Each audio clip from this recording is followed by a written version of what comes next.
एक बहरूपिया मदारी रूप बदल बदल कर लोगों को बेवकूफ बनाता।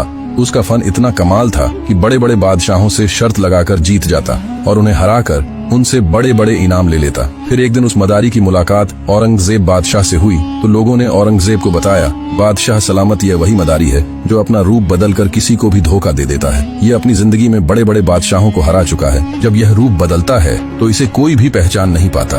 औरंगजेब बादशाह ने जब यह सुना तो उस मदारी को अपने पास बुलाकर कहने लगा, मैंने सुना है कि तू बहुत बड़ा बहरूपिया है, अपना रूप बदलकर बड़े से बड़े दानिश्वर इंसान को भी धोखा दे देता है। तो उस मदारी ने कहा, बादशाह अगर यकीन नहीं है तो आजमा कर देख लो। औरंगजेब ने कहा, चलो सही है, शर्त लगा लो। भले ही तू बड़े बड़े बादशाहों को हरा चुका है, लेकिन पहली बार आज तुम्हारा सामना औरंगजेब से हुआ है, अब तो मुझे हरा कर दिखा। मदारी बोला, बादशाह अगर मैंने तुम्हें हरा दिया तो जो भी चीज मांगूंगा देनी पड़ेगी। औरंगजेब ने कहा, ठीक है। फिर वो मदारी महीनों तक तपती धूप में काम करता और जब थक जाता तो फिर भी धूप में बैठा रहता, मिट्टी में सोता। जब बालों में मिट्टी पड़ जाती तब भी नहीं नहाता। उसने मूंछें बड़ी छोड़ी धूप में अपना रंग बदला, पूरा काला हो चुका था। फिर वो औरंगजेब बादशाह के सिपाहियों में भर्ती होकर जब औरंगजेब के सामने आया तो औरंगजेब ने उसे पहचान लिया। कहा, मदारी तुम्हारा यह तरीका न चल सका, मैंने तुम्हें पहचान लिया, जाकर दोबारा कोशिश करो। फिर महीनों के बाद उसने दूसरी कोशिश की। वो हुलिया बदलकर औरंगजेब की सल्तनत के एक तालीमी इदारे का उस्ताद बनकर आया। तब भी औरंगजेब ने उससे कहा,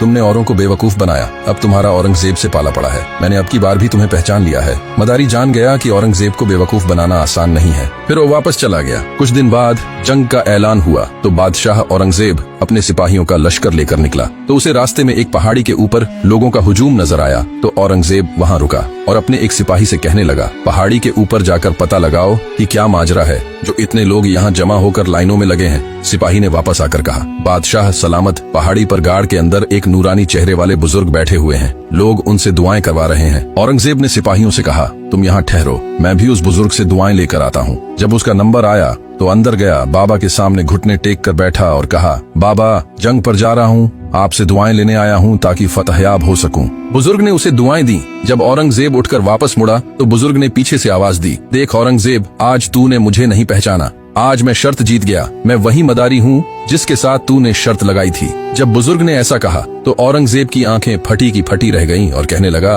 वाकई मैं आज तूने औरंगजेब को हरा दिया है, आज तू मांग, तुझे क्या चाहिए? तो उसने कहा, मुझे तुम्हारे सर का हीरों वाला ताज चाहिए। औरंगजेब ने उसे ताज उतार कर दिया और वापस मुड़ा तो उसने पीछे से आवाज दी, कहा, ये अपना ताज वापस ले लो, मुझे नहीं चाहिए। औरंगजेब ने वजह पूछी तो रोकर बताने लगा, बादशाह मैंने मुस्तफा के गुलामों वाला यह झूठ मूठ का हुलिया बनाया तो बादशाह का ताज भी मेरे कदमों में आ गया। सोच, अगर मैं मुस्तफा का सच्चा गुलाम बन जाऊं तो क्या होगा।